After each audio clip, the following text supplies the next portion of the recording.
Hello and welcome to another video. Today we'll be talking about bivariate relationships and using JMP to, well, calculate them for us. So these are statistical tests. To some extent they can be, but we're going to use them uh, not as binary tests, but as quantitative measures of relationships. So we're going to talk about how do we run a correlation and how do we run a linear regression. So the difference between these two, a correlation answers, is there a relationship between A and B, while a linear regression asks, what is the relationship of Y to X? And I know they sound very similar, but in a correlation, you're not making any assumption about the relationship between them.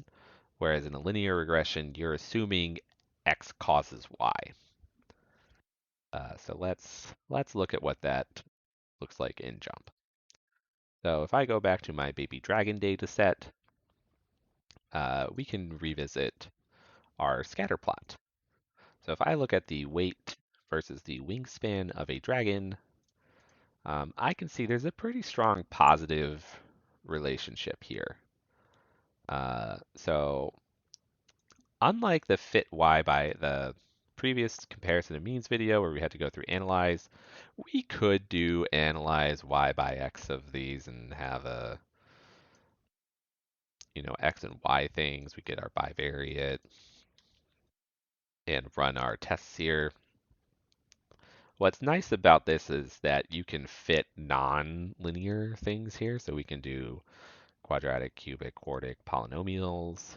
Um, I can't think of any situation where we'd want to fit a polynomial to these. Um, Fit line, but we're not going to worry about that because we don't need to.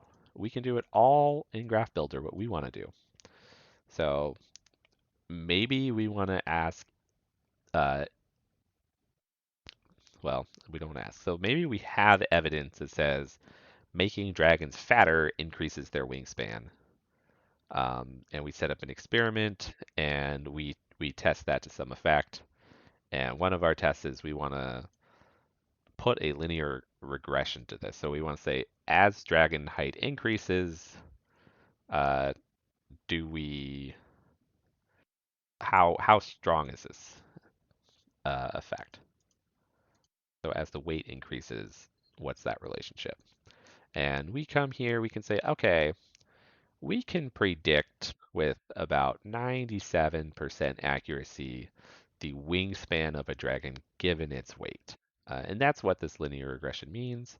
So we have the linear line of fit. We turn on the R squared. This is a measurement of, uh, I like to think of it as how well your data describes or how confident you are in your results. So if I were to guess the wingspan based on the weight, if I convert this to a percent, that's my percent confidence.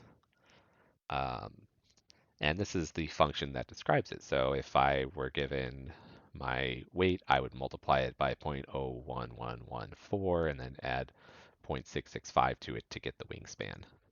Now, do I think this is a good fit?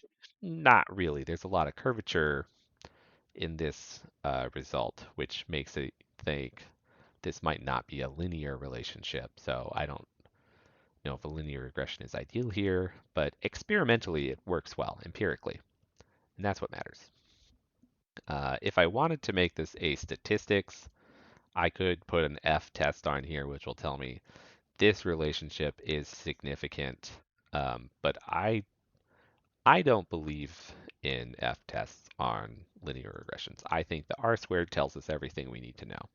So we have reasonably high confidence. I don't need a second test to tell me what the R squared already tells me. And then this is a good opportunity.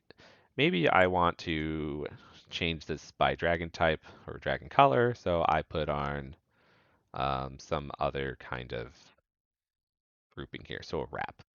So now I can look at this by grouping and size, and I can see, okay, for large dragons, this works well. And for smaller dragons like the red and white dragon, my confidence is much lower. But I'm sure if I run F-tests, these are all still significant because these are, I don't know how to break it to you guys. This is not real dragon data. I did not have real dragons to work with. I said it. This is all fake. So I know what the relationship here is, and I know that the wingspan is, headset died again. I know that the wingspan is a logarithmic function of the weight, but we won't worry about that. So that's how we do the correlation analysis, or sorry, the linear regression. The correlation analysis is the same thing. Instead of clicking this line of fit, we're going to click this ellipse. And this one I think is a little less obvious, but we're going to turn on correlation and set the coverage to 95%. So this is saying what is the correlation coefficient if we're looking for 95% data coverage here, which is typically we're looking for 5% significance or 95%. Like, is our data more than 5% weird? And this is saying what fraction of our data is 95% normal-ish. So here we can see we also have a strong positive correlation, but it's actually better than the linear regression. And that makes sense. If you have a linear relationship, uh, you have a stricter relationship than the correlation, which just says as one of these goes up, does the other go up?